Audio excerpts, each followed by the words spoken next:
Your service reflects great credit on yourself, your organization, and your nation. Hey, I am Chuck the Bureaucrat, and today what I want to do is share a technique for building an award-generating machine, a process for getting your people, well, a disproportionate amount of all the incentives that are out there. But first, why bother?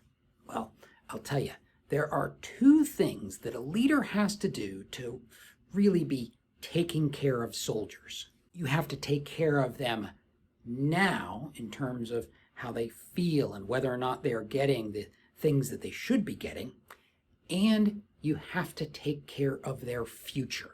And at first glance, those two things might seem really different, but I'll tell you, a good award-generating machine combines those two so that you simultaneously get people what they want now and set them up for a successful future. In fact, I talked in one video about how there's this concept of the big man, like a tribal leader who derives his power by distributing gifts and privileges to his followers. For a lot of us, that means vectoring awards towards our folks.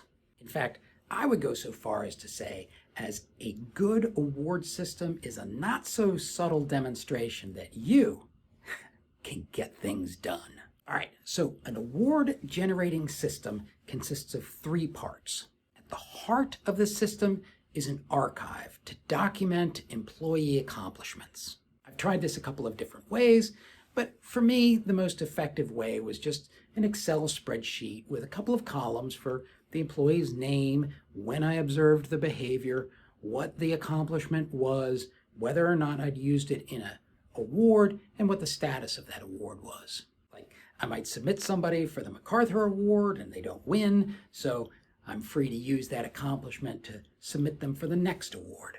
The second part of the system is just writing awards. Once you have this archive of accomplishments, cranking out text for awards becomes a lot easier. I wouldn't say you just use a boilerplate template, but trust me, there's a lot of examples. Major Riley showed exemplary leadership and professionalism by fill in blank.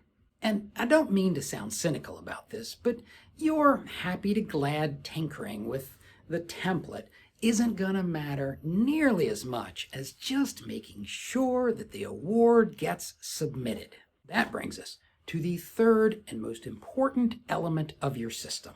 See, if you want a robust archive of accomplishments for all of your employees, you have to be observing them doing stuff. If you have a small team about the size of a squad, you can just do it yourself. You can jot down notes at team meetings. And honestly, if you've only got 10 or 12 people working for you, the volume of awards that you're going to be preparing is going to be a lot lower. But once you get to the size of a platoon, say 30 or 40 people, you are going to have to enlist the help of your subordinate leaders. I'm going to tell you my favorite way to get this done, but first we have to take a philosophical detour. One of the things that a lot of leaders do that completely ruins any opportunity of properly recognizing people is they wait until after a task is completely done to recognize people. That sounds completely logical, but a lot of times yesterday's accomplishment gets overshadowed by today's new unfinished task. Instead, you have to change your perception of what an accomplishment is. If you treat excellent task accomplishment as the desired outcome, you're not going to get a lot of accomplishments, and you're going to encourage your people to stay in their comfort zone. I look for people who are doing things that are new and difficult for them. Personally, going in and prepping a 2-star general is nothing to me. But for the major who just reported last month, that can be a nerve-wracking experience. And let's be honest, it's probably not going to be accomplished with excellence. But he's growing. He's becoming the officer we need him to be because he's stretching outside of his comfort zone. So when I look for accomplishments to add to my ongoing archive, I use what I call a Stretch Armstrong Award. You know, Stretch Armstrong, that little stretchy toy.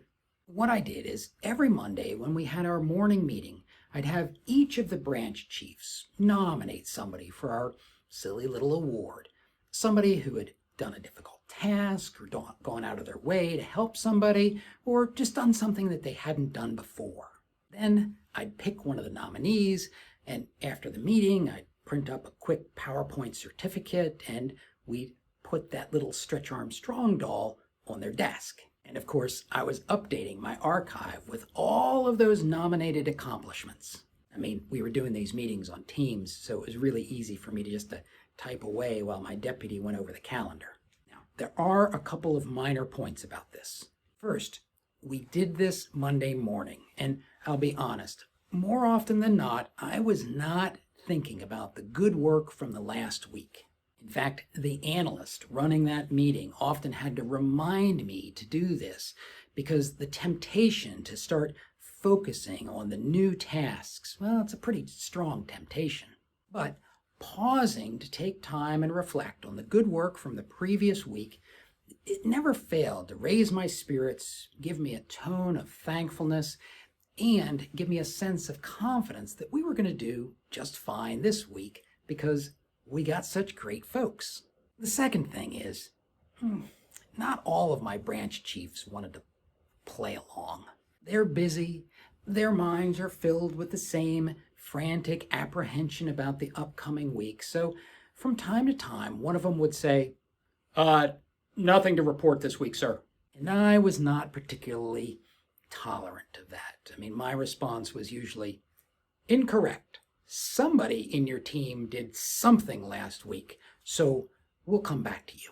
And one of the justifications that branch chiefs would give for not nominating anybody is that, well, everybody just did their job. And I don't mean to laugh, but do you have any idea how difficult it is in this topsy-turvy, dog-eat-dog world to get everybody to do everything they need to do 5 days in a row?